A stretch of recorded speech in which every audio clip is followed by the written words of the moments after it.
বিএনপির প্রার্থী তালিকা ঘোষণার পর থেকেই গরম হাওয়া বইছে দেশের রাজনৈতিক অঙ্গনে। দীর্ঘ ৮ বছর পর নির্বাচনে অংশ নিতে যাচ্ছে দলটি। আসন্ন নির্বাচনে প্রথমবারের মতো ভোটের মাঠে লড়বেন দলটির ভারপ্রাপ্ত চেয়ারম্যান তারেক রহমান সহ ৮০ জন।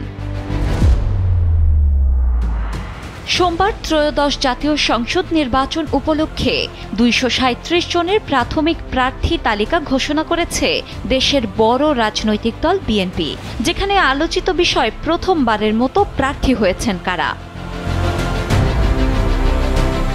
ভোটের মাঠ স্বরূপ তারেক রহমানের নামে, কেননা প্রথমবারের মতো ধানের শীষের হয়ে লড়বেন তিনি।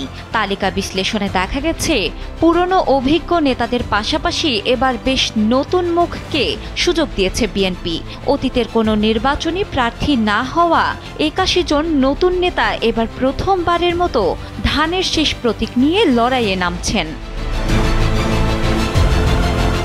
নতুন প্রার্থীদের মধ্যে আছেন সাবেক ছাত্রনেতা, চিকিৎসক, প্রবাসী, আইনজীবী ও প্রয়াত বিএনপি নেতাদের সন্তান সহ তৃণমূল পর্যায়ের সক্রিয় নেতারা, যেখানে আছেন দিনাজপুর ১ আসনে বিএনপি পরিবার থেকে আসা মঞ্জুরুল ইসলাম, দিনাজপুর ৬ আসন থেকে খালেদা জিয়ার ব্যক্তিগত চিকিৎসক ও ড্যাব নেতা ডাক্তার AZM জাহিদ, নীলফামারী ২ আসনে জেলা বিএনপির আহ্বায়ক কমিটির সদস্য সচিব ও যুবদলের সভাপতি AH মোহাম্মদ সাইফুল্লাহ রুবেল এবং নীলফামারী ৪ আসনে রাজনৈতিক জেলা বিএনপি সৈয়দপুরের সভাপতি মোহাম্মদ আব্দুল গফুর সরকার।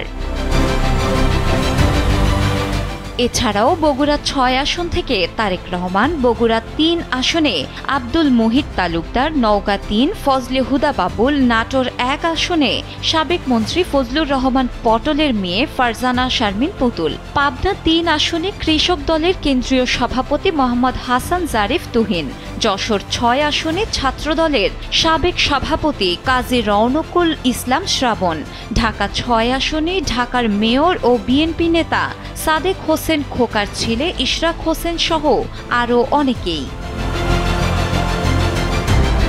২০২৬-এর নির্বাচন হতে চলেছে এক নতুন ইতিহাস, কেননা নাগরিকদের ধারণা বহু বছর পর দেশে হতে চলেছে সুষ্ঠু নির্বাচন। পাশাপাশি বিএনপির জন্য গুরুত্বপূর্ণ এই নির্বাচন, যার মূল কারণ ২ দশক ধরে দল ও নির্বাচন পরিচালনায় ওতপ্রোতভাবে জড়িত থাকলেও কখনো সরাসরি ভোটের মাঠে প্রার্থী হননি তারেক রহমান। এবারই প্রথমবারের মতো এবং মা খালেদা জিয়ার পুরনো আসন থেকে লড়বেন তিনি। ডেস্ক রিপোর্ট, সময়ের আলো।